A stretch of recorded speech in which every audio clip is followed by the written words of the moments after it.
I was also really involved with Riot Girl, and Riot Girl was a movement to encourage girls and women to be in punk rock bands because the people who kind of started it felt really underrepresented and like there wasn't space or safe spaces for women to be in that scene.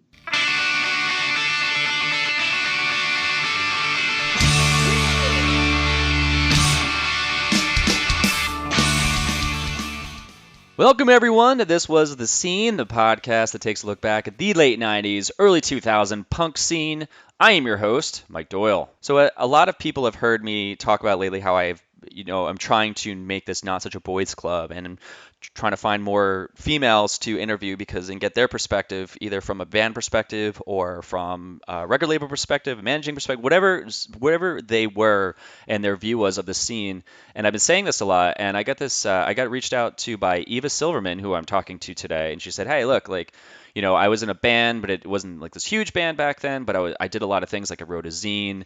I was involved in Riot Girl. I was in the whole queer punk scene.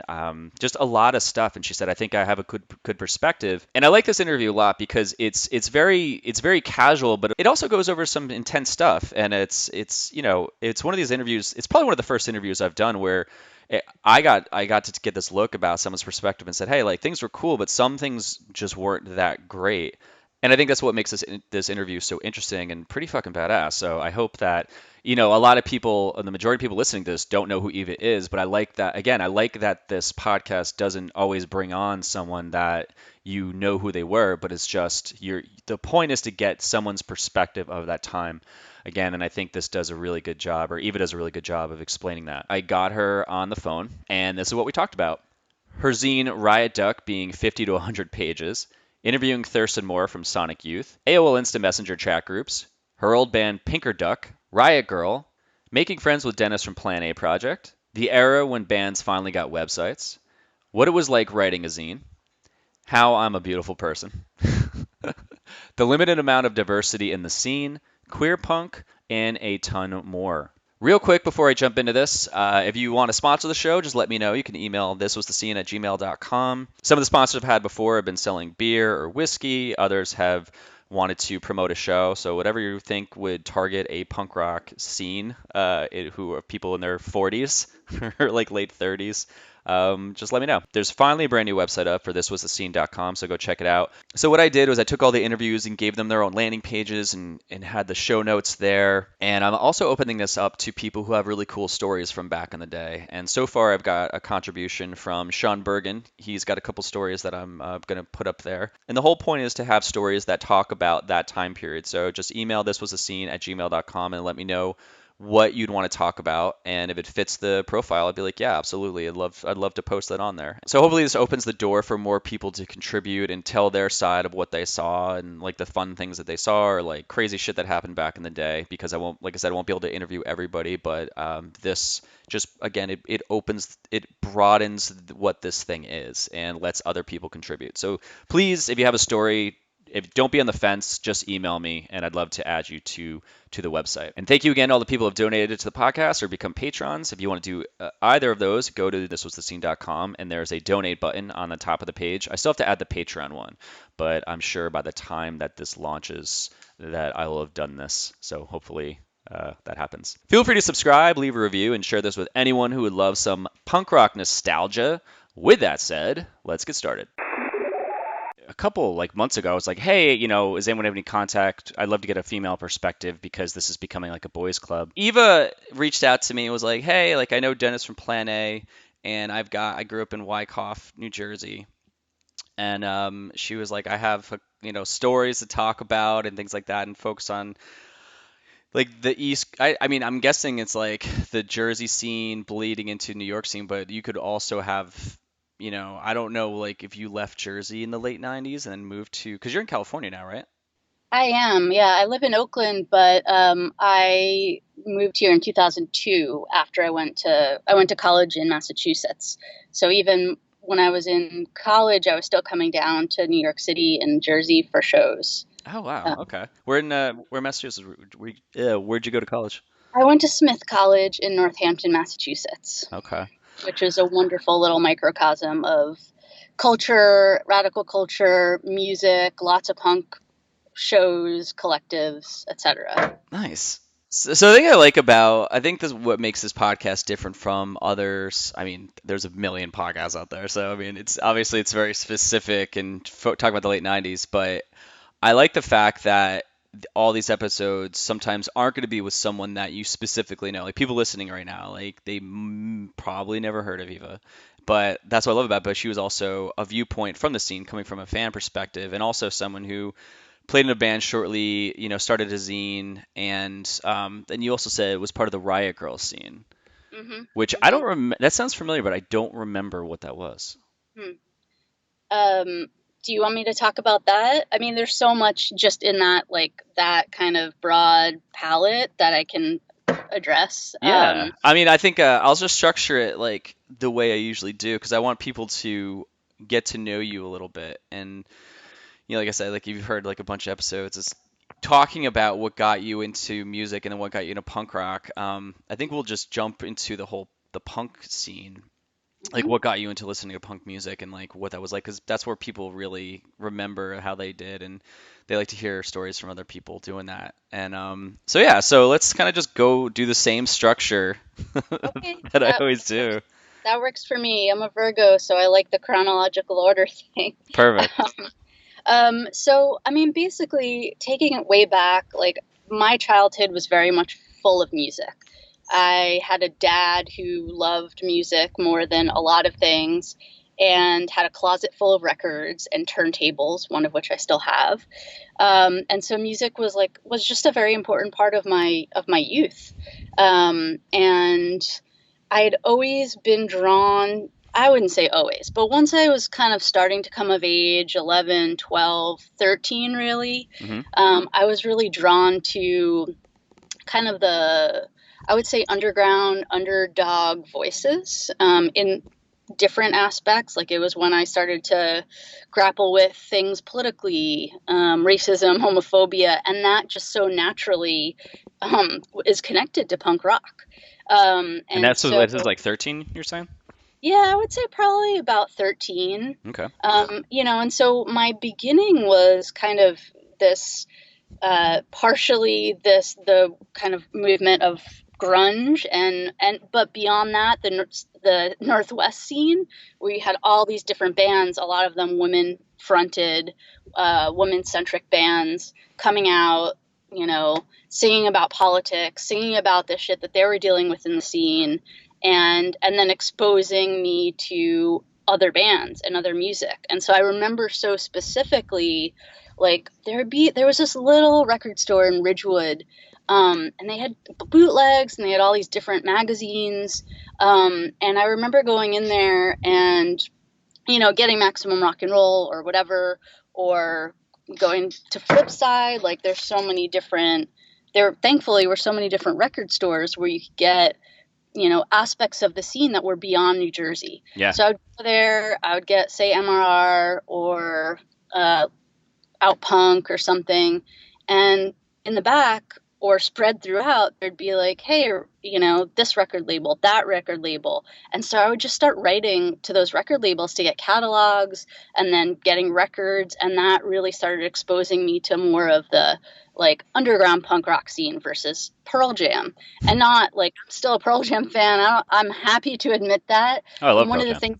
things, yeah, one of the things I like so respected about them really early on and still do to this day is that they would have these like, they would broadcast these radio shows that they would do at their space, and they would introduce underground punk bands. Bands that like weren't in mainstream at all, that maybe people like me at age 12 or 13 had never heard of. And it really, was kind of this got the ball rolling for me of exposing me to different music via their Monkey Wrench Radio, via like Maximum Rock and Roll, writing way for catalogs of Kill Rock Stars and K Records and lots of different places. So that's kind of how got into the punk scene. Um, and I would say that the first, so at that point, I like at 13, I was starting to play guitar. I used to take lessons at SG Music in Were you Waltham. taking lessons though before you got into punk music, or were you taking them just in general? No, I started taking them. I mean, it was 13 when I started playing guitar. So I Okay. think I was into the music already. And it was just like the logical next step. It's like, what can I do? What can I do with my hands? Yeah. How can I play music? I'd played trumpet as a kid as like, that was my band option in elementary school. But once I found guitar, there was no going back. Um, Did you find it easy? Like, was it you just picked it up and you kind of like got it, or was it like, I found it pretty easy. I think the difference for me is that how I learned is that I would take a song to my guitar teacher and say, I want to learn this. And so because it wasn't like, hey, learn these scales, or hey, practice this over and over, it was like there was a song that I could then play to. And, so much punk rock are power chords, and that's a low barrier of access. oh yeah. So it was really powerful to be able to put this instrument in my hands and be able to play along to songs. So like, um, what so you started doing this now? Did you like when you started doing this, or were you thinking like, shit, like now I want to be in a band, like I want to start a punk band, or was that you didn't did you not think that until you went to your first local show? I don't think it was that all or nothing. I think it was just kind of this gradual process of discovering myself musically, just, coming of age, really, understanding the world around me and how I wanted to be in it. Like, yeah, so it wasn't as cut and dry as that. I think when I started playing music with someone, it was my best friend, and so it was just a really easy. It wasn't like, all right, I'm going to create a punk band right now. Yeah. It was like, hey, like let's write some songs and see where that goes. And um, we basically it was I was 15 at the time. She was 16. Her brother was 14 as the drummer, and his friend, same age, was our bassist. And we basically just played a few shows, but one of them was at the Riot Girl NYC convention in 1986, in the summer of 1986. And they had already moved to Idaho, and like the brother and sister, and had come back just for a few shows. So it was like, we started this band, we had 10 songs, and then they moved, and we got to play a couple shows out, but never really submerged in the scene, in any scene really as a band. Okay. But at the same time, I was so involved as someone who's going to listen to music. Like I had a zine called Riot Duck. I I also yeah, I also interned at this place called Grrrl Action in New York City on Lafayette Street, which was a band media and management organization. And I interned. This was at 15, so we're talking like 95, 96. Okay. I interned for Brooke Webster, who owned this dyke bar called Meow Mix on Houston Street. And so How old were you at this point? I was 15. Okay, because it's just like you were getting into the city, so like it sounds Yeah. like a lot. So I mean, basically, kind of backstory is that my mom died when I was 10, and I'm only bringing that up because my dad was really amazing, and he really supported me and trusted me. Mm. And so whereas my mom was, she was born in a refugee camp to Holocaust survivors, she was a lot more overprotective because of, what she and her parents had been through. Yeah. And so my dad just really trusted me and let me explore going into New York. And I mean, they grew up in Brooklyn, so it's not like this crazy idea, but it was kind of, different for kids in the suburbs, I would say. I did not have many friends from high school whose parents would allow them. But my dad and I had a really wonderful relationship, and he really supported me. Like when I was making Riot Duck, he would take me to his company's office, not his company, but the company he worked for, and I'd copy, I'd make 500 copies of a zine that was 50 to 100 pages. I mean, on a Saturday when no one was there, like he was just super supportive, and that allowed me the freedom to really go into the city and go to shows at ABC No Rio or intern, at these different places and really submerge myself in the world that was so supportive of me, which was the music scene. So tell me a little bit about Riot. I'm fascinated about this. There's so many like ways just to dig in. Because Really. like the whole zine world, it just fascinates me. I've interviewed a few people who had zines, and like tell me about like how many issues did you actually put out? I put out a total of four. Okay, so did you do that within like a year's time or?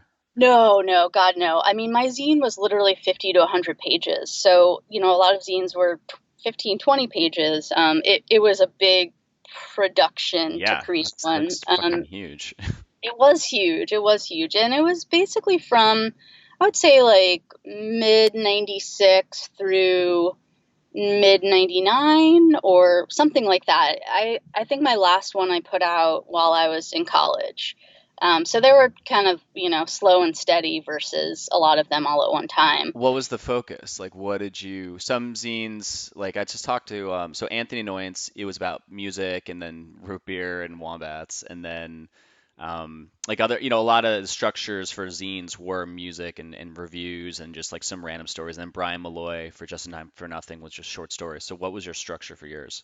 So basically, the things that I included in there were the things that were most important to me. I was doing record reviews for the Jersey Beat at the time, so I had access to all these records. So I would do record reviews. I did interviews. I interviewed Thurston Moore from Sonic Youth. I interviewed the Bouncing Souls. I interviewed Theo from the Lunatics. There were others too, but those were kind of like the ones that pop out for me. So I did music stuff, and then photography, which still is an important thing to me. Looking back, it's like, man, these were cut and paste, photocopied Yeah. everything. So the quality was shit, but it was also a way to, get my stuff out there and some terrible poetry that I wrote. Um, I kind of, was really good at expressing myself in different ways. And so I think writing was one of those things, as was music. But the last element of the zine, so it was like music, art, let's just call that, that broadly art, and then politics. So I would have articles written by me, by other people about Mumia Abul Jamal or, political prisoners or homophobic shit or anti-racist stuff. Like it was just, it was really, I mean, my understanding of these things is so much more nuanced and educated now. But at that age, I was really conscious of the world around me, and that is one of the things that made me feel really connected to punk rock because of that type of consciousness. And so I was always drawn to like political music, and my zine had that focus because that was how I was viewing the world. Hmm. How'd you get the actual interviews, like with like the Bouncing Souls or Lunatics? Like, how'd you go about that? That's a great question. I'm gonna try and remember. Man, I I can't totally remember how that happened. I'm guessing this is my guess. One is that I was doing record reviews for the Jersey Beat, and Jim Testa knew everyone. So maybe that's how I got connected to the Bouncing Souls. Hmm. With the Lunatics, they were playing shows all the time, and I was going to them, and I never had like I can be starstruck. Like there's a few people that Bruce Springsteen, I'm a Jersey girl. Like I would totally fucking be starstruck if I saw him. But I also, I don't know, just felt, I kind of just felt like this normal person approaching another normal person, even if they were making music that I fucking loved. So like Thurston Moore from Sonic Youth, I just went up to him at a solo show he did at Maxwell's and Oh started wow. talking to him, and that led to an interview. It led to like he had my band's demo tape that he passed on to Toby Vale of Bikini Kill. Like just they were very involved in the music scene and very humble in terms of like they were kind of rock stars at that point. Yeah. So my guess is through a variety of means. I will also say that this was like the very beginning of the internet.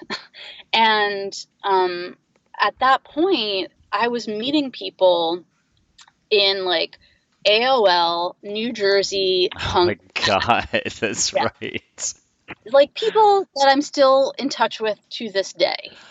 I Um, forgot about that. Like the instant messenger, like that whole chat thing, that was big yeah, it then. was so big. And, for a kid from Wyckoff who, so many of the kids I grew up with were like from conservative families or shopped at the Gap Yeah. or, just all these things. It was like, it blew my fucking mind to be able to meet people in my area within the, a half hour that were like into the same music that I was into, going to local shows, like all those things. And that really opened my world, like the very beginning of social media, although I wouldn't even call it that then. It was just AOL, which was a terrible platform, but also amazing because it was me. Yeah, it was so brutal too because they'd be chat rooms that were specific to certain, just like anybody, like group about whatever people were interests were, and then people would like, I think that was like the beginning of like trolls.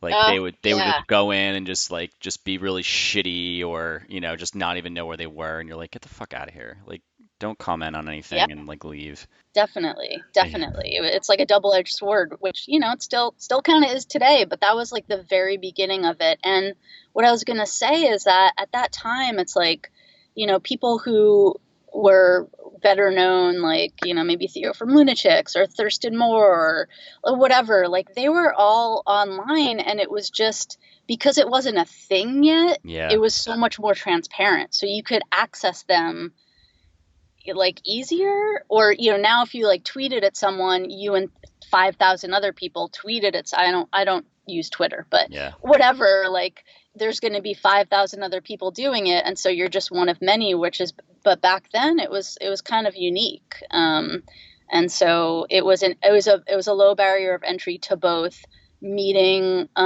like-minded peers and Yeah. youth, and also to connecting to people who were in bands that you admired. What was the Uh, name of your band anyway? so it was called Pinker Duck. Pink. You really love ducks. Well, yeah. So the story behind that is that Sonic Youth has this video called 1991, the year punk broke, and it's kind of this epic montage of it's like a video. It's like an hour and a half of like all these bands when they were touring Europe. And I was really into Sonic Youth, and Thurston Moore was just kind of like stream of consciousness and talked about being, you're just a duck. And that really stuck with me, as did Kurt Cobain's punk rock duck shirt.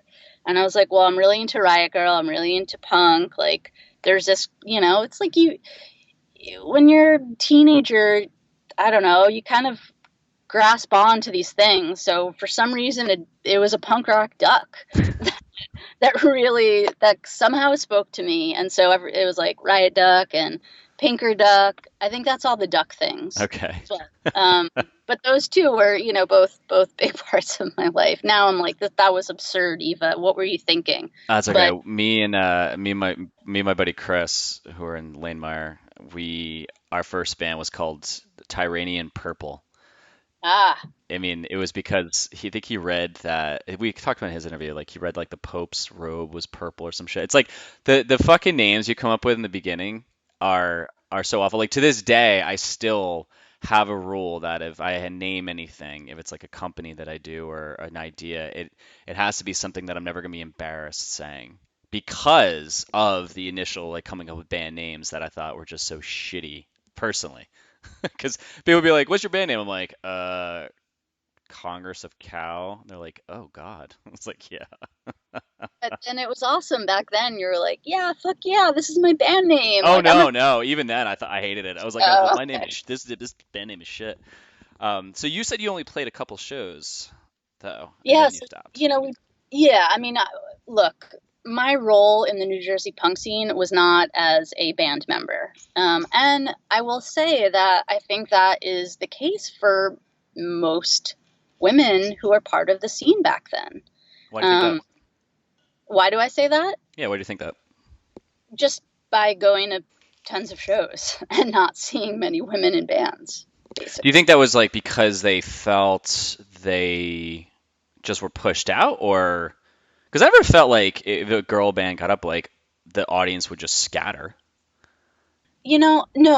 I mean, that sounds drastic. No, I don't think that's the case. I think things were just maybe more subtle. Maybe women picking up, instruments and playing up there wasn't. It took. I don't know. I grapple with this honestly. Hmm. But I think the undercurrent for me is that we were so much a part of the scene, but we weren't as much in the limelight as guys were, and Yeah. whether that's a you know gender norm thing at the time, or level of acceptance or something, or just we weren't encouraged to be making music in the same way. Like, I don't know. But I will say that you know at the same time that I was going to all these local shows. I was also really involved with Riot Girl, and Riot Girl was a movement to encourage girls and women to be in punk rock bands, because the people who kind of started it felt really underrepresented, and like there wasn't space or safe spaces for women to be in that scene. Or to be in that scene and not be harassed, or to be in a scene and not be, just kind of comfortable. And so there was this. So simultaneously, I was like, be going to these shows, and of course, I knew girls who were there. Very few of them were in bands. But then I'd be going to New York City and organizing to put on a convention with all, mostly women fronted bands.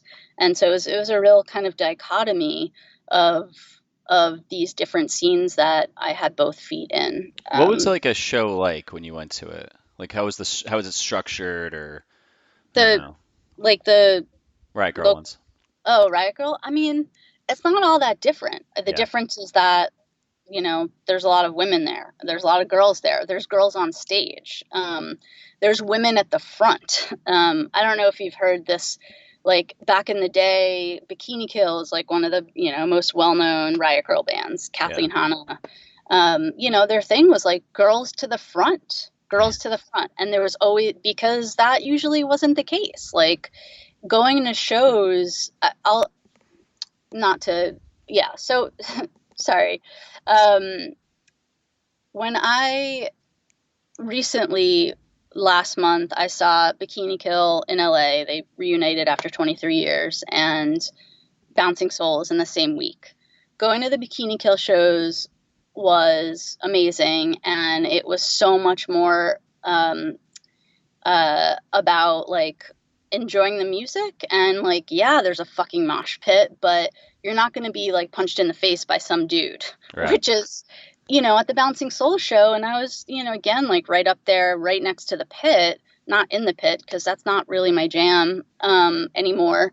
But it's a lot more aggressive and violent, and there's a lot less consciousness around about who's around you, or about safety. And there's something to being able to be fully yourself in a place that is kind of deemed as a safe space for who you are, and getting to enjoy music without like potentially being punched in the face by a dude who doesn't really give a shit. I wouldn't see. It's so crazy to me because I feel like now that we've all gotten older, when I go to shows, it's so like it's everyone stands around and raises a beer, and like no one really gets into it. But it's funny that the Souls show like was that aggressive.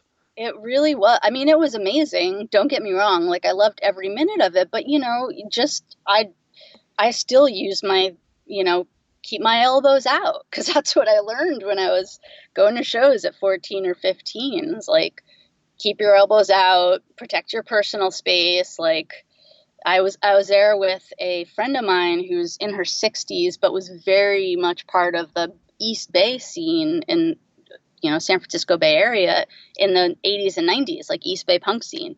And I mean, she held her own, but I was just like really conscious of the fact that like, you know, Yeah. she's there and she's next to me and we're two people away from the stage and there's a pit, an aggressive pit, and just kind of have to be conscious of that and protect yourself because that's what it's at. But the flavor of it was just so drastically different from one show to the other. And yeah, we're all probably around the same age, like late 30s, 40s, like probably some 50s as well.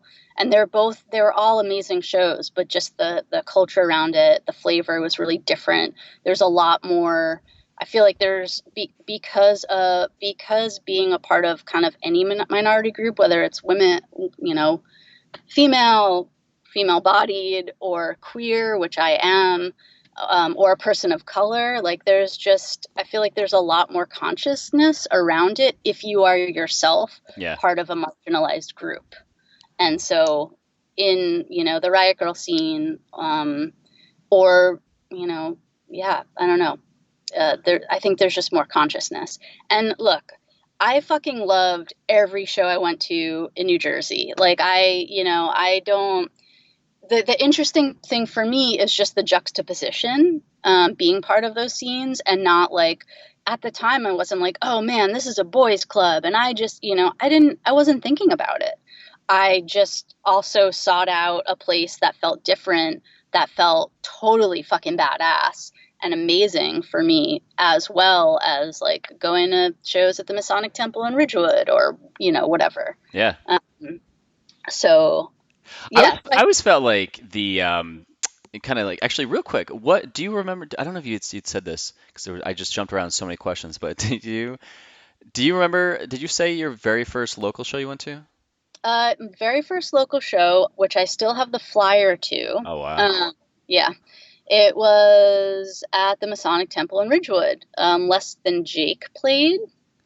What I year was wish this? 96? no, 95. Let me see. I'm on the NJPB archive to see if it's on there.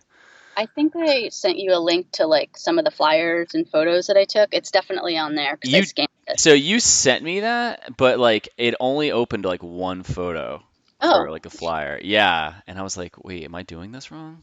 Yeah, 'cause oh, you were like, oh, there's all these like Plan A pictures and things like this. I'm like, I cannot access any of this. okay. Well, I will change that. Yeah. Yeah, basically I just, you kind of inspired me to scan all these photos and then I just organized them into like place and band. Nice. So I will 100%. Yeah. Yeah. So I just opened it now because I'm on my computer. It was 95. It was Good. called Punk Fest. Yeah. It was a record release party for the Sick as Fuck compilation with Violent Society, Christian Science, whatever, which I don't remember that band at all. Less Than Jake, When Puberty Strikes. I can't believe your Uh, first fucking show is like Less Than Jake in a yeah. hall in Jersey. And it's like right when you didn't even know who they were, but there was probably something about them that we were like, holy shit, that band's really good. But then they go on to blow the fuck up and like super fast. You're like, wow, I was at that show. That's crazy. Oh, the flyer is like $6 at the door, five with a can of food, Yeah. Um, but yeah, yeah. I now have that hanging on my wall. That Did you go with that like, did you have any friends you were going with to these shows? Like, or did you just kind of roll by yourself? it was a combination. So I think like I had mentioned, the New Jersey punk chat room on AOL really kind of introduced me to some kids who were going to shows. So that was part of it. And then I slowly met people like my kind of best friend who I consider my brother, Danny. I met him at Craig's backyard show in, oh fuck it, what the fuck? I can't remember the name of the town. Anyway, it Was it was a Westwood? backyard. Was it Westwood? No, it wasn't what it wasn't at the garage. Okay. It felt oh, fuck. I know. I'm thinking the same thing because I know that's been brought up so many fucking times. Yes, it was awesome. So like I met him at that show and we just became fast friends and family really. And then, yeah, it was kind of like little by little, I found my people, but at first maybe I rolled alone and then it was like, oh, and then in 90, maybe 95, I can't, 94 or 95, Plan A played on, it was FMU and they did like a live set and I heard it and I was like, oh my God, this band is amazing.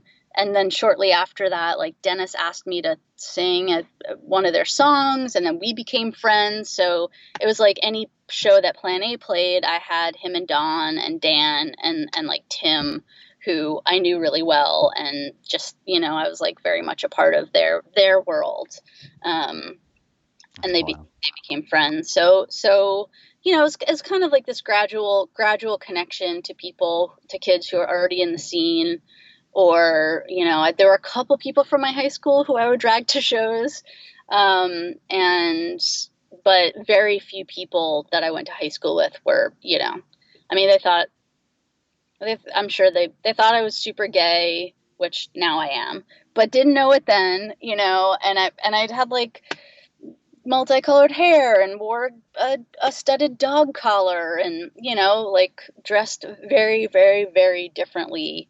And so there were only a couple kids who were really interested in that kind of music. But thanks to these shows and thanks to New Jersey Punk Chat, I kind of found my tribe of people that I would go with. And same thing for Riot Girl, really. It was going into the city or going to local shows. I had people.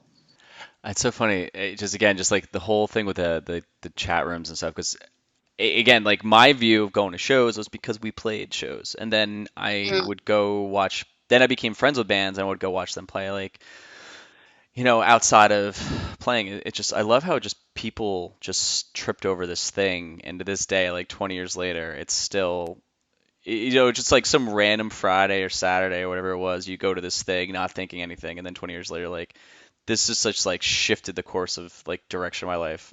It's absolutely. wild just how something Absolutely. simple and you show up and you're like, wow, there's more people like me. Totally. And what an incredible feeling too, to be, a teenager and to feel like, oh my God, like I'm not alone. There's other people like me. I'm not the only person. I think it's really empowering to be able to find that. And yeah, the online thing was a new way of doing that, because in the past, like how would I have found, it's like maybe I see a flyer up on a post. Maybe there's an ad in some, I don't know, the Jersey Beat. I don't know, for like a show, or the back of the Village Voice. I mean, I feel like, yeah, I like the never used those. I like everyone talks about Maximum Rock and Roll and we utilize it to tour because of Book Your Own Fucking Life. yeah. I just like I don't remember ever really looking through those. I was more of a fan of the small zines that were at shows. Like I never would go out and buy, I wouldn't go to like a book. Actually, where the hell would you even buy those? I'm trying. Oh, Well, record stores. Record stores definitely. But yeah. Yeah, record stores. There was also, I mean, so yeah, definitely record stores. Flip side, I can't remember the name of it, but Pompton Lakes had a really good record store. There was that little one in Ridgewood where I remember getting stuff that had good bootlegs randomly too. And in the city, there was also See Here.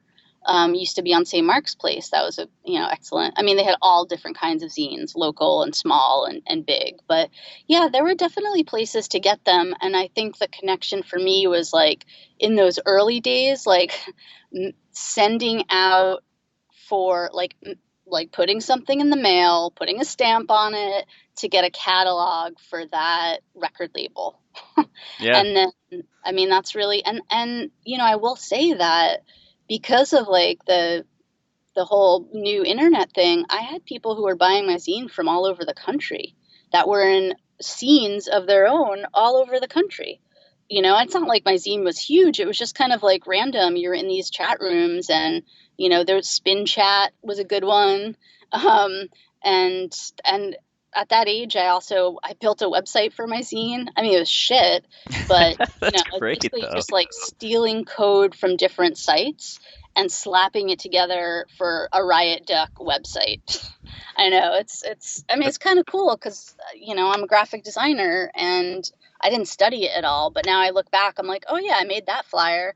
Oh yeah, I built that website, made that zine. It's like, there is some linearness to it, even though I didn't seek it out. Well, it's funny because that was the time too. Like our buddy, we didn't have a website, or we really wanted one, and that was like a big thing too. Was once a website started, Hmm. that almost took you to the next level as a band or anything, because they were like, "Whoa, wait, how the hell did you do that?" Because it was so like, because code, I mean, even like now, like once I understood HTML, like years later, going to school for it, I was like, oh wow, this shit actually it's pretty not easy, but I understood it. But Yeah, goddamn, that was so difficult when it first came out. I'm like, wait, so I don't understand, because the whole structure of the websites, it's all behind the scenes and just kind of projecting right. images and shit like that. But we had our buddy Adam, Skinny. He Hmm. used to go to shows and he would kick his leg up over the back of his head. It was like one of the funniest things. And he still Nice. does. He still does it. But he did our website for us for Congress Cow. And the big thing was it was GeoCities, and then GIFs were like the big Oh thing. yeah, totally. Like the dude who Yes. walked across the screen and like peed on something. Do you remember that Hmm. one? That sounds no, but that sounds very punk rock. Yeah. Um, no, yeah, I mean that's basically like I literally would remember going onto a website, looking at the source code and however you did that back then, and then being like, oh, cut and paste. It was like very much just slapping something together as much as I possibly could. But but it's kind of cool that our generation, so much of it was really pre-internet and the creation of a scene pre-internet, but it was a very, very start of it. So there was this like little introduction to the world that we live in now, which of course is like feels completely fucking different than it was back then Well, because of yeah, the because I mean, internet. you give everyone access to something that has a big reach, and they're gonna saturate the fuck out of it with, whatever. And sometimes it'll be really good, and sometimes it's like really fucking bad, and sometimes just like, oh, what is this? This is like doesn't even make fucking sense. Yeah. Yeah. So you put out 4 versions of your zine. Uh-huh. What the fuck did you fill? I mean, like 100 pages. Like I that's know. It's really aggressive. impressive. It was impressive. I mean, But I like, did was it like real quick? Like, was it like a full piece of paper, like an 8.5 by 11, just folded, or folded. did you? Oh Oh yeah. wow, damn, Yeah, you yeah, had a it lot to was. say. I did, but also I had people writing stuff. It wasn't just me. I mean, a lot of it was me, but you do a band interview and photos, and that's like 8 pages right there. Yeah. Or like, just as record reviews, maybe that's 4 or 5 pages of a zine. So a lot of it was really like the meat of it was, I would say, music and politics, which I'm still drawn to this day. But Were there any zines back then that were around that inspired you to do yours? mm, I mean, out punk. There was also like Kathleen Hanna had a zine. There was a Candy Ass zine. There were like different zines that were part of Riot Girl culture, which was zine culture was, yes, punk 100%, but also it was really a way of connecting women around the country for sure. So there were some different Riot Girl zines that I really enjoyed. But I'm trying to think of some others that I'm blanking on names of others besides those few. Did you read Annoying Girl? I Did you don't read hers, I don't, Kelly? I don't think so. Yeah. Maybe my memory is really good in a lot of ways with like dates and bands, but yeah, I don't remember that name. But Yeah, I the reason I know her is because she dated Josh from Humble Beginnings, uh-huh. and we became I friends. do But know him. yeah, Yeah. she had she would interviewed like Green Day, like Oh, right, I think when like Nimrod came out. It's like her, I don't know, but like, yeah, I mean, like the bigger ones the bigger ones were just the ones that were continually coming out, right. you I know? mean, Jersey Beat was a big one for me because Yeah. beyond just writing record reviews for them, it was a Jersey scene. It was a local scene, and it was fucking huge. I mean, it was not as big as MRR, but pretty substantial. What was it like writing a review for a CD? I feel like that would be super intimidating. I loved it. I loved it so much. I mean, mostly because I got tons of free music all the Oh time. yeah, that's It true.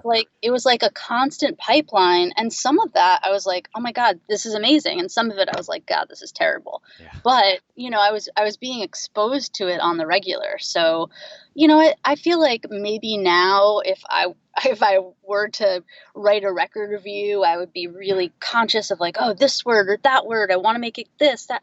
But man, at age 15, 16, 17, it's like in some ways, it's like I just was. I wasn't like super. I mean, I guess when you're that age, you can be really self conscious, but it was so much of my life that I just did it, and I didn't think a whole lot about it beyond just like, yeah, I'm gonna listen to this, give this a good listen to, think about it, and then just write. And I mean, really, what it comes down to is like your opinion.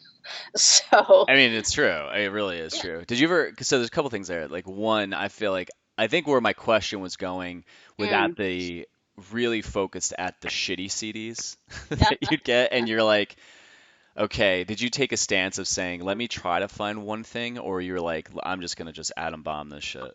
No, I think, like in the interest of being a supportive of people making music thing, I don't think I totally destroyed, the albums of CDs that I didn't like. I'm sure that I still have my Jersey Beats that I wrote reviews for, and I still have my zine. So I actually am like, maybe I need to revisit that. Like, was I an asshole? I really hope not, because you don't want to completely destroy somebody who's pouring their blood, sweat, tears, and soul into making this thing. Like, Yeah. but maybe there's always still the Jersey in me, so I'm like, well, you kind of want to be honest too, you know. Yeah, it's always that Jersey in you where like you having a nice day, you're really nice, you get in your car and you're like everyone's an asshole. You're like, you Yeah. fucking shit. Yeah, I mean, I still, I still have here. I've been in Oakland for 17 years. I still have like, I'm like, oh yeah, that's my jersey's coming out. Yeah. There's certain circumstances where it comes out, and I'm fucking proud of that. Like, fucking proud of that. Um, but yeah, I really hope I wasn't an asshole doing that. Do you remember if you had any CDs that you got where you took a listen and you were like, all right, this is crap, and you sat on it, you went back and Hmm. you were like, oh wow, this actually is something. I wish I could say yes, but I think the reality is that for those CDs, I would go straight to Mondo Kim's on St. Mark's Place and sell them for credit, get credit so I Oh, could buy more nice. CDs. I mean, that's basically how. I wish I could say yes, like maybe 38-year-old Eva would do that, but at that time it was like, all right, next. So there was Yeah, yeah, it's like I can remember there was a couple bands. I mean, I get like if you go, have you been on the NJPP archive?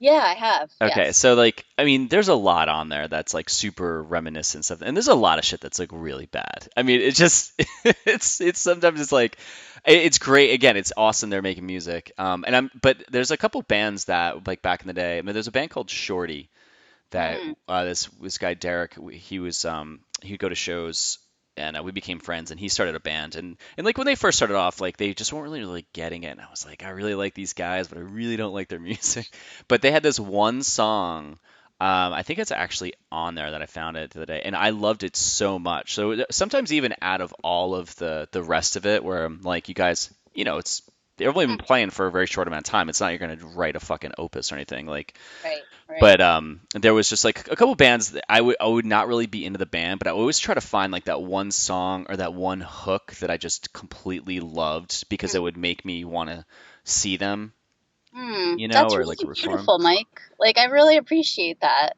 I'm a beautiful person. I believe it. I believe it. But seriously, that's like a really lovely thing. It's like, it's basically kind of like, well, I wouldn't connect it to empathy exactly, but it's like you see someone and you're like, man, I wish there's something redeeming that I could like really appreciate about this person, even though they're giving me a hard time. And then you find it, and then it kind of changes your perspective. I Yeah. don't know. I Oh, appreciate that. Yeah, no, I mean, thank you. I mean, Yeah, that's the thing is like my biggest, and I haven't had it in a while.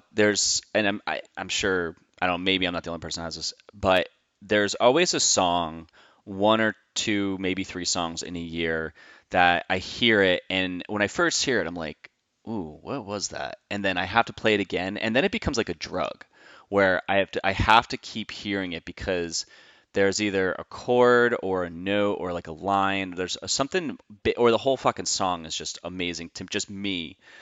And I just put those. If something does that to me, I put it up on a pedestal. Like even to this day, like there's my whole Spotify mix is just songs that from years ago, like decades ago, that I love that I'll put in there because of that hook that I loved and because it does something to me that's such a drug that I like put it on a pedestal. So I think it's like another that's like another thing too why I would try to find that because and a lot of times not a lot of times but just from what I can remember when I did find that in those bands again it would erase all those songs that and like not every record is perfect. sure, But sure. if you have that one song that just does that to you, you're like it just makes your fucking like it could It's true. your year, it could It is decade or whatever. totally true. It's Yeah. totally true. I remember, so in '98, I went to Smith College, and basically my 4 years there, like I worked at the radio station. I was a DJ, and then I did publicity. I put on some shows there. Oh wow. Um, and then I was a station manager. But, basically I was always a DJ, like the whole time, even with other roles. And, you're supposed to play, it's college radio. And so you're supposed to play these, basically independent music from small labels. And it's kind of like that where you're like, oh, like I don't really like most of the CD, but damn, that song is good and I want to play that all the time. Yeah. um so I think I relate to it for that time period more than writing the record reviews, or it was like, man, this song is golden and the rest of the CD, take or leave, but really fucking good. Yeah, it's like I mean I think one thing I could think of I just found it the other day. I was looking like that Harvey Danger song popped in my head, Hmm. whatever that was, and like that was the only good song I could even find on their CD. But it's like that song still to this day I can play it over and over again because That's really cool. but like the rest of it I was like this sucks. Yeah. So you said you were also in photography. Did you take any photos at shows where you're like up in front or? Oh yeah, yeah. In fact, I'm gonna figure out a way to connect you to. Basically, I just created an archive of like I scanned 100, maybe 100 photos from the '90s. But yeah, I have photos from like ABC Net Rio shows, Against All Authority, Bouncing Souls, Plan A Project, obviously. OL Rebellion, Oh they wow. um they went to my high school and they were one of my I interviewed them for my zine, but I have their photos from them, and then a lot from like Maxwell's. I would go to Maxwell's a lot too. So yeah, I actually have tons of photos from that time period because I kind of come from like a family of documenters. My dad was an amateur photographer, and I have thousands of his photos that I've scanned from the 50s and 60s and 70s. Oh wow. So yeah, photography has always been really important to me. And even back then, before I had like an SLR and it was just a point and shoot, I was taking tons of photos at shows. Um, Did you ever go to and Ricky's shows back then, like the Wayne shows, Wayne Firehouse? yeah, yeah, I did. I remember a few shows there, and there were also some shows at Skaters World Yeah. in Wayne. Yep. Um, but yeah, I listened to the interview with Ricky. I was like trying to remember what he looked like. I knew Gabe, obviously, but He kind of like him and Gabe kind of like have a similar yeah, I mean that face. makes sense, right? Ricky So, would Ricky would always just be in the crowd with his camera, like taking pictures. He'd always have like I can remember this, like he'd have like baggy pants on, like a hoodie, and just his camera, and he'd always be out. But it was funny when you said "Oh, Rebellion," and then you heard his interview. That was funny that he started doing shows just so he could get them on shows. that's really funny. Yeah. Yeah, yeah. That they were a few years younger than me. So they were like little ones. But I adored them, and yeah, they went to my high school Yeah, or and did. I've Um, reached out. I connected with Dave. Um, mm, like I forget how many. It was I think it was through. It must have been obviously through Facebook, but I forget. It's like that, or I feel like I saw him within the Hmm. last decade. I don't know. There's no real point to the story, but it was just he was in a rebellion. Yep. Yes, indeed. But Still like, so last night, actually the last 2 nights, I went to see Team Dresch. I don't know if you've heard of them. who is it? Team Dresch. No. They're basically like a quintessential 90s Riot Girl queercore band. Okay. And they play shows like on occasion, but not, maybe every 3 or 4 years. But they played in San Francisco and in the East Bay. And, again, just kind of reminded at how much, I had my camera, of course, because I always fucking take my camera as long as I can. These were Nice. small venues. But, yeah, just how beautiful like community is. And especially, this band, I mean, totally not, didn't touch the New Jersey punk scene or New York scene except for when they played during Riot Girl conventions. But man, to get a group of people out who are part of a marginalized community and get them together and like be able to see your face reflected in theirs is so fucking powerful. And whether that's, whether you're a kid in a conservative town and you go to a show and you're like, oh my God, like that's me up there too. Like Mm. my heart is part of what they're singing like that, or to be a queer kid and get to see that, or to be a person of color, which, again, very underrepresented, Yeah. at least in the New Jersey punk scene. But it's such a powerful thing. And just being at like, because I've been at these shows like 2 nights in a row, it's so much part of my mind, and heart, really, just how important, um, seeing yourself reflected is. So there's a Really. couple things there. So well, one real quick, the minority part, the diversity part. It's so funny that there wasn't more of like, it's like the Bad Brains were mentioned in so many interviews I've done. Yeah. Yet they were like one of the only bands of like color that I knew of, like them or like in Living Color, or I'm sorry, Living Color. Mhm. But they were like more. Those guys rocked. I love that band. But yeah, it was like very like small, like a handful of bands. I mean, I don't remember any bands in like the Jersey scene that were like diverse. No, I mean, not even diverse, but like just full of people of color. Yeah, it was Yeah, very, I mean, Northern New Jersey, very white for the yeah, most part. yeah. These That's true. suburbs, Definitely true. that's one. A is accessibility. Who can afford to buy instruments? Who can afford to buy instruments? Who can afford to go to shows, put on shows, etc.? Who has access to resources? Like, those are the people that are going to be putting on shows. And there's such a, disproportionate level of income, and, in like different communities, that's really going to reflect what your shows look like. um so yeah, and the other thing is that like there was, have you heard of a band called Death? Like from the 80s? Yeah, 70s, 80s. Yeah, I mean, they were like um Didn't they a do a black, documentary about them there recently was a on? document, yes, in the Yeah. last maybe 5 years. But again, it's like they were back in the day a fucking black punk band, and I just heard of them. And so I feel like there's also this lack of uh, appreciation for those communities of color, Yeah. or for people of color. Like, I mean, this is tangential, but my friend just showed me an article in the New York Times about the first woman who played professional baseball in this country, and it was a black woman in the Negro Leagues. I play softball 3 times a week. Baseball has always been important to me. I had never fucking heard of her, and Wow. that feels like a crime. I know the All American Women's Baseball League, Girls Baseball League, from A League of Their Own, but like they didn't allow people of color. It was all white.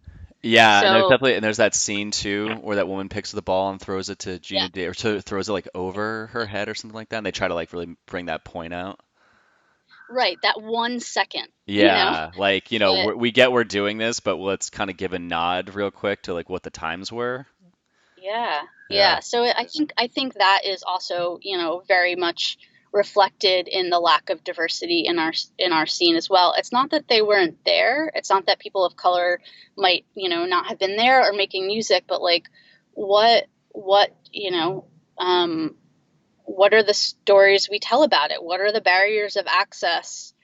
All these different things. I did like, so just again, tangent but connected. When Sure. I went to see Bikini Kill in LA at the beginning of May, I was fucking astounded because, like, I don't know, at least a third of the crowd were these like Latinx punk kids Oh, who wow. were huge fucking Bikini Kill fans in, like LA area. And I was like, this is amazing. Like, I never saw that in New York City when I was going to shows. Like, and New York City obviously is fucking diverse. Yeah. But like there was such an outpouring of people of color going to see them in LA. And I was like, this is really amazing. It so does not reflect the kind of scene that I grew up into. What would my how would my experience have been different if it had been more diverse and you had like all these different faces reflected in that scene? Oh, yeah. That just where we grew up. I mean, and also maybe it's, people have all their different ideas and couched racism that we, hopefully if we're growth minded and willing to do work on ourselves and educate ourselves, like we can see that. But who knows what it was like then for like a person of color within that scene. Yeah. Oh, I would totally. be really curious to talk to like other marginalized communities. What was the scene like for them? Like, did it feel alienating? Was it, just surrounded by white faces? Like, I Oh, don't know. These are things I think about a lot, and I live in an incredibly diverse city, and I wouldn't give it up for anything. But I really appreciate just kind of bringing it to the attention of white people who might not be thinking about this. And I yeah. mean, I don't know if Totally. I don't know how much I was back in the day, even though I was very interested in kind of, anti-racist, anti-sexist, anti-homophobic, anti-classist shit. But like, I don't think I, at that age, was not able to kind of reflect on it in the same way that I am now. I think like when I was younger, it wasn't in my face because I came from a very white town. Like Jefferson is in the middle of like the fucking woods, and it's just a very white town, and I never really thought about what I wasn't seeing, Hmm. you know? Yeah. And like one of Yeah. the punk shows, I was just like, okay, cool, this person likes Vans too, and I like the same music. Like that's all I cared about. Like some people, they would try to put in my face sometimes, like they would do political stuff, and it just like I just didn't gravitate towards it because I was like, I just don't care. I just didn't like it. Just didn't speak to me, and like it wasn't as much to them as it was to me, which I respect that it was, but I was just like, I just okay. I mean, it's tough because that's also speaking from a place of privilege. Like us as white people, we carry this privilege where maybe we don't have to think about it all the time. Or have to. It's not like that's kind of, yeah, that's a place of like, white privilege for us, is that it's not something that's just apparent. It takes some like thought and willingness to like look at that, instead of like, if you're a person of color, like, life, it's your experience. Yeah, yeah, and it's like around it. Yeah, I totally get it. I mean, like I can't speak for someone who grew up like that. At least I just don't know. All I knew is what I showed up to. I mean, I all I know now though is the same thing. It's like one, like yeah, people have resources, they don't have resources, but at the same time, like how did the bad brains figure it out? Yes, totally. I And I, mean, yeah. it's like I think I just I'm a person, and this is I'm not gonna go on like this huge tangent. I've worked for myself since 2016 or 2006, and I'm a graphic designer too, just like yourself. And I just kind of show up and make shit happen. And it's like, yeah, people have barriers. Like if someone, if two people running a marathon and one person has legs and the other person doesn't have legs, like yeah, they're obviously at a disadvantage. Um, I just think that when people stop and not try, that to me is like, but no one said you couldn't do that. Like you should do it, even though yeah, it's gonna be fucking harder. It's like I don't want to take away any power from people and be like, I'm not agreeing. I think for me that or just like I think that we often don't even think about like what those barriers are. Like I was just thinking about how like, growing up in white suburbs, it's like there's a reason they were white. It's because of redlining policies and not giving, loans to people of color to buy homes because they didn't want them there. Yeah. So it's like the barriers of entry aren't just like, oh, pull yourself up by your bootstraps. Like, no, there's actually like systems of oppression that were created to keep them at a different place. So, if it's like, oh, work harder, it's like, okay, well, what are you actually working harder? Where are you coming from, and what types of hurdles are placed in front of you because of people who do have access to money and resources. And totally. yeah. So it's interesting because obviously, like, I didn't think about redlining when I didn't know about redlining when I was 15 and going to all white punk shows, but I even know, like, even places like Fairlawn, like, places didn't allow Jews, like, up to, not that long ago, not even like people of color. I mean, it's a complicated history, that we live in this country. And the thing that I think drew me to punk rock is the willingness to dig deep into what those systems are and dig deep into like fucking changing shit. That's why I like the punk scene. It built that DIY ethic. It's like, Exactly. depending on, everyone's got a barrier in front of them, whatever the fuck it is.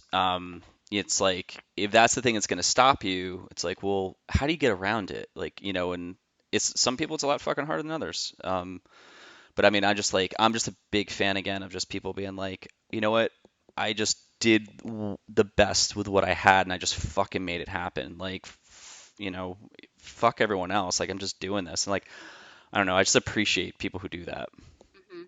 I think that the DIY culture is amazing, and I also think that in order to have it equitable, it's really about like not just fucking everyone else, and like how do you lift each other up? Because Oh, that totally. to me is what creates like beautiful community, and also like kind of, if you're conscious of that stuff and like lifting each other up, then it helps you check your own privilege and not just, saying, oh, fuck, like I got here. Like, if you can't, fuck you. It's like, no, Yeah. let's fucking together. Yeah, I was listening to a podcast a couple of months ago, and so I used to do this thing. It was like a 5 minute journal. It's like you get up and you write like three things you're grateful for, Yeah, and yeah, it's really cool. It's just structured. It's like structured like scientifically to you. If you think positively, it's just like it's gonna just get you going basically in like a small term without getting like too woo-woo universe. But I was listening to a podcast, and this guy, he kind of advanced on that, and he, like, to your point, he goes, I get up and I write right away. I don't look at my phone. I just pull out my journal and I write three things I'm grateful for. He's like, and then I write two ways I can help people today. Mm, And I liked that a lot. And I actually started doing it because, you're right. That's the thing I liked about the scene is like I showed up there and there's this community of people, and we always say it's a community, community, community, and like in the DIY thing, but it made community. And I mm, think if you add to that equation okay, well, like for me working for myself, it's such a struggle to try to sell all the time to try to get someone to buy shit totally. from me. But Yeah, it's really fucking easy and really satisfying when I just help someone because it's free. yeah, And I yeah. think, and when you do that, like you're helping someone, and I'll write down, I'm like, and it's a challenge every morning because I'm like, well, what do I do? I'm like, well, say hello to someone new on the street, or I'll teach somebody something, or I don't know, help someone out financially if I can. And when you do those things, like you see in that other person, it just kind of like, it just shifts their day. Yeah. And I think just people just do those. It isn't these big thing, but they're those small things, and that's what I love. It's just like it is empowering someone when you're like, it's not just me, because if it's like me, I'm on top, then I'm pretty alone. it's, Right, it's pretty right. lonely. It sucks. But if you are helping other people, it just feels so much better. And also like kind of one upping that, it's like think about who you're helping. Like if that's where like the old boys network comes in, or the old guys net, whatever it's called. Like not I'm not talking about the punk scene, just like in general. It's like, Yeah. are you helping people who are different than you? Are you helping people who are marginalized in one way or another to like lift lift both of you up, because if when you help somebody, like, it makes you feel good, Yeah, but totally. also if you're like, here, let me actually make this, like, create something that's more equitable, so we can both be fucking doing this, and, Yeah. like, both be doing the shit that we want to do, but yeah, but, like, kind of, I don't know. So it's not just like the idea of helping. It's like helping yourself live in the world that you want to live in as well. I Yeah. don't know. I don't know if that makes sense, but it's like, I like that idea so much, and, like, I also like the idea, like your idea of helping two people, but it's like, who are you helping? Yeah, it doesn't have to be a big thing either. It could literally just be Uh, like, and it breaks you, and it helps you grow too, and it's also going to get them to maybe like do the same thing, you know? Even if it's just like, oh, here's this local band, I'm gonna post on Facebook, because, like, people should be going to their shows, and the more people you connect to, the more people might go to their shows. Like, that's how you build community and access. Yeah, it's like it's kind of like a funny thing with the podcast too, because I have like the Instagram account and like Facebook and shit. And it's like I could post all day long, like, here's the next interview, here's the next interview. But I love it when I look at someone that is like either I'm friends with in the scene, and I try to like tie it to be scene related, but it'll be someone that I interviewed, and they'll post something online like, hey, can you guys share this? And I'll like share it through there, through like the Facebook group, and just be like, hey, like, I talked to this person, you should go help them do this GoFundMe, or, Hmm. help them do this thing. It's, it's maybe it's not like on a grand scale, Yeah. earth shattering or anything like that, but it's just kind of nice to just take the focus off yourself sometime and be like, if I have a platform to do something, like okay, like a prime example, like when like Ricky's interview before I started, like just that week, his wife Nina, she was doing this kids book, and I like just threw that in the beginning. She had no idea I was doing Right. it, Right. and it was just like, hey, go help her out. She has this like Kickstarter, and she was like, that was so fucking awesome. I was like, well, I don't Totally. know, help out. Yeah. It's That's like great. use that platform and do it. Real quick too, before I Yeah. wrap this up, I live in Raleigh, and there's this place I go to. It's like this bottle shop that's local, and I love going there. And this guy Ziggy works there. He works the counter, and he was involved in the punk scene down in here like years ago. Wait, And, did he own Two Tone? Okay. I don't know. He's on He Facebook. an old guy?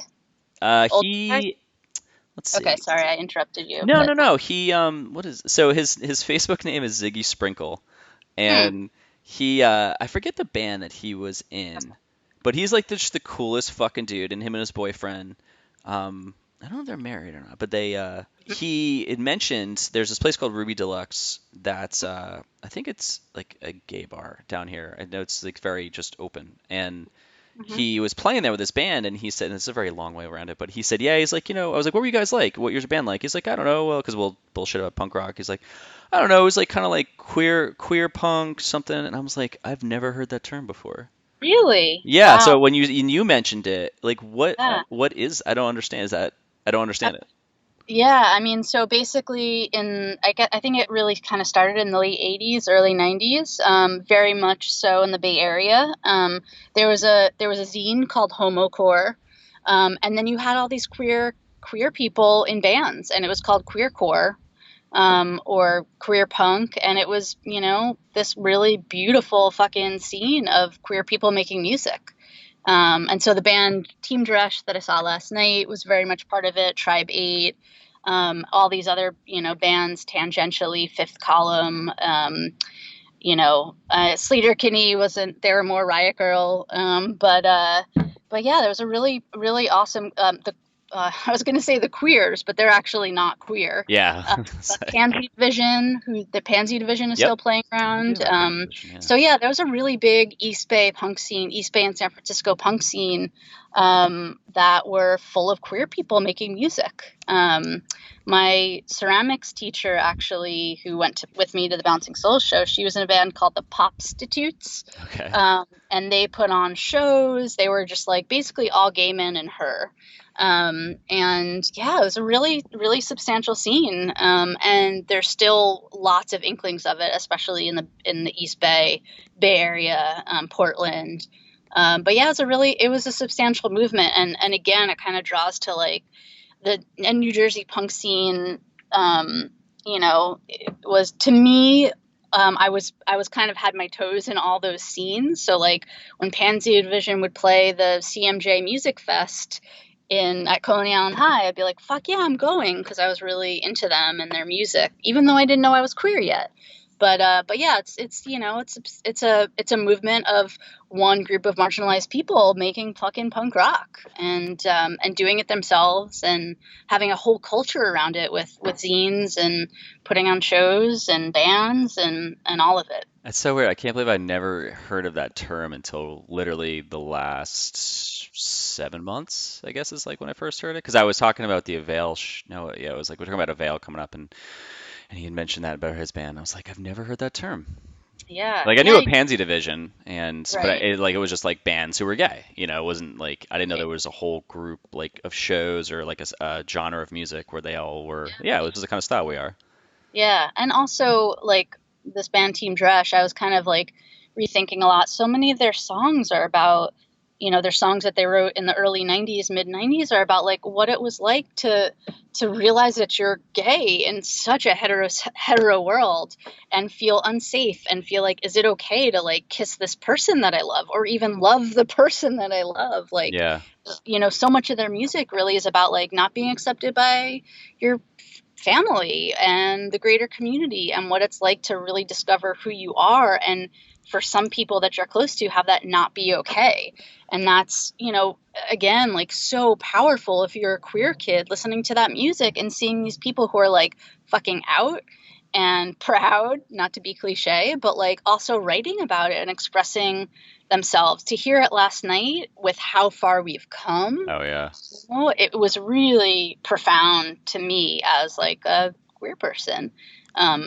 Yeah, so yeah, a huge scene of people who, created a safe community for each other, and we're doing things. It's just to me, it's like not even parallel to the punk scene. I mean, it's overlapping with the punk scene, Yeah, oh but totally. just that kind of like, who are you and how and do you know about it? Like, are you a, white hetero person and you're not, I don't know. I mean, yeah, it's kind of like finding it if you feel it all connected to that I to think that. the only lyrics I ever heard that really stood out to me where I was like, because the singer of Propaganda, he's gay, right?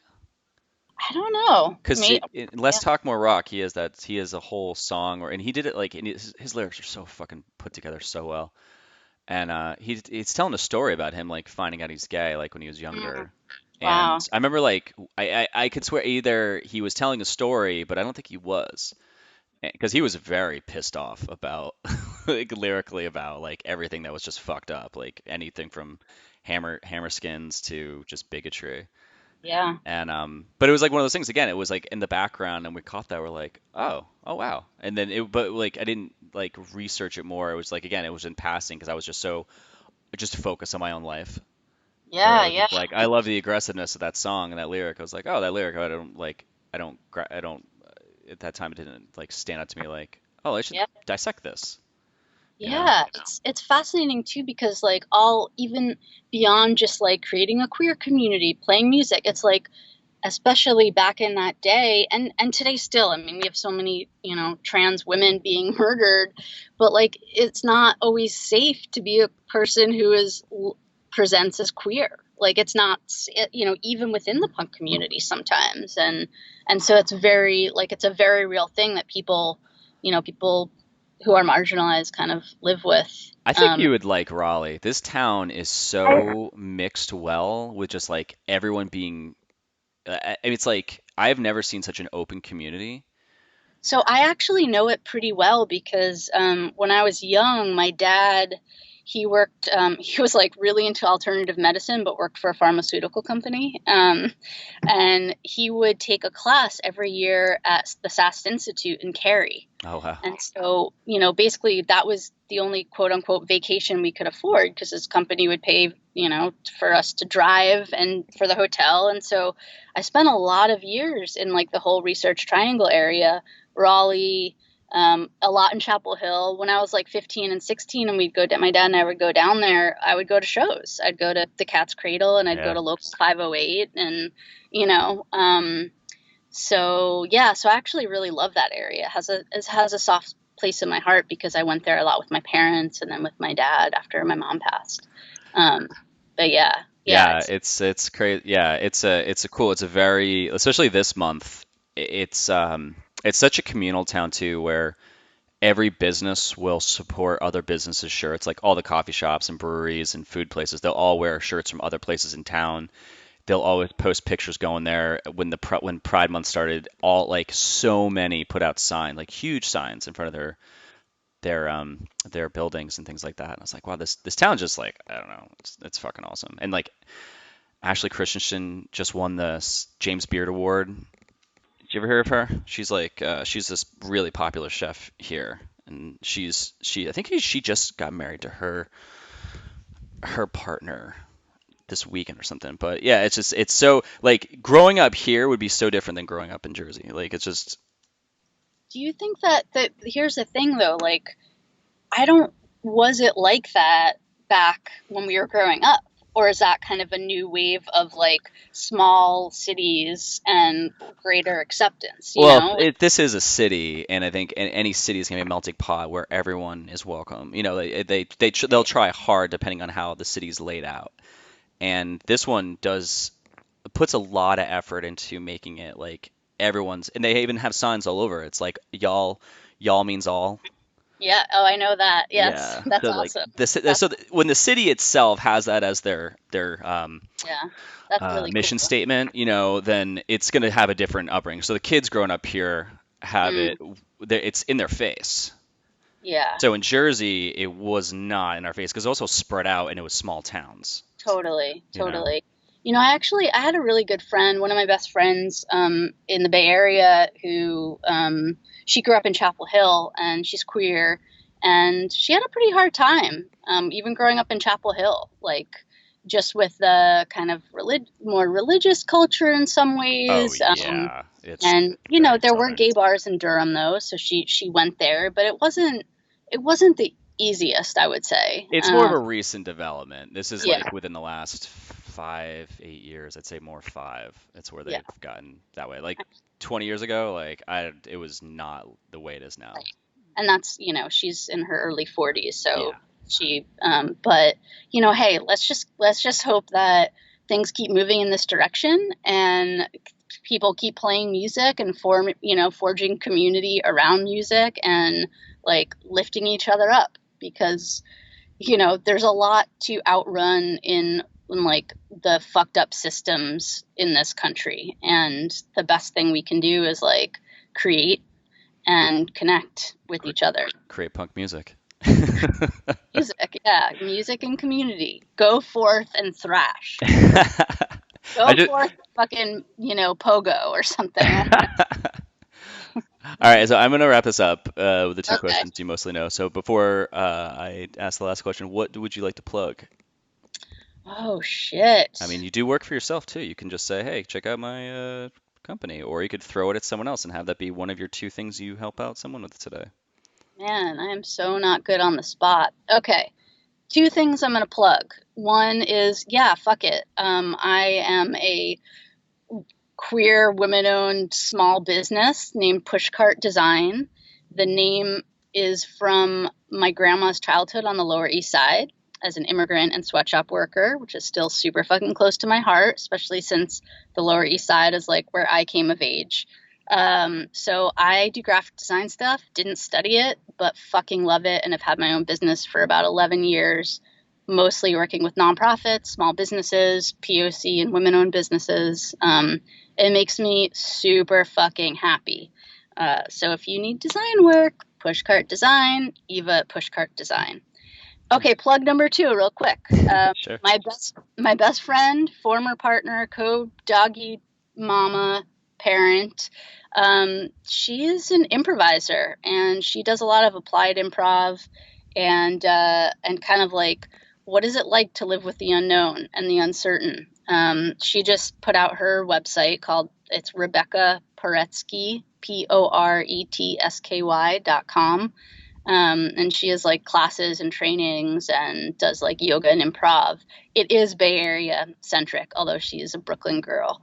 But anyway, those are going to be my plugs. Thank you for the opportunity for that. Yeah. And I just want to say, Mike, I really appreciate your openness and willingness to be like, hey, we've had a lot of dudes, like, let's have a female voice. I think like just having any kind of marginalized community that was a part of our larger community is really important. And I so appreciate the opportunity. And actually, before, like when we first figured it out, I messaged some other women in that who were part of that community and was like, do you have anything to add? Do you have anything to add? And, just because, it's like, yeah, we're all a part of this thing, and it was important to us in our coming of age. So thank you for inviting me to do this. I really appreciate it. Yeah, absolutely. No, I mean, that's the best thing about this. Like podcasts are great because they don't have a lifespan. Thanks. They can open up every episode opens up a new door of an idea. And so I was like, man, I could like, this goes down this path of, wanting to interview more like females from the scene. And I don't know, every single time I'm like, holy shit, there's like 10 more interview ideas I just came up with. So it just like keeps going and going and going. It's exciting. It's exciting. Yeah, no, I appreciate you coming on. Yeah, thank And so, okay, so with that, I think you could probably just repeat anything you've said in the last hour and a half. But you. what scene ethics do you hold on to this day? Yeah. I think the most important thing is do it yourself. Do it yourself, creating and also retaining community, building on the important aspects of what is most in your heart. And for me, that has a lot to do with wanting to fucking change shit and wanting to do it in a way that feels like sustainable and good and that like lifts each other up. And a lot of what I got from back in the scene, whether it's the Riot Girl scene, the New Jersey punk scene, has so much to do with lifting each other up and maintaining those beautiful connections that we made.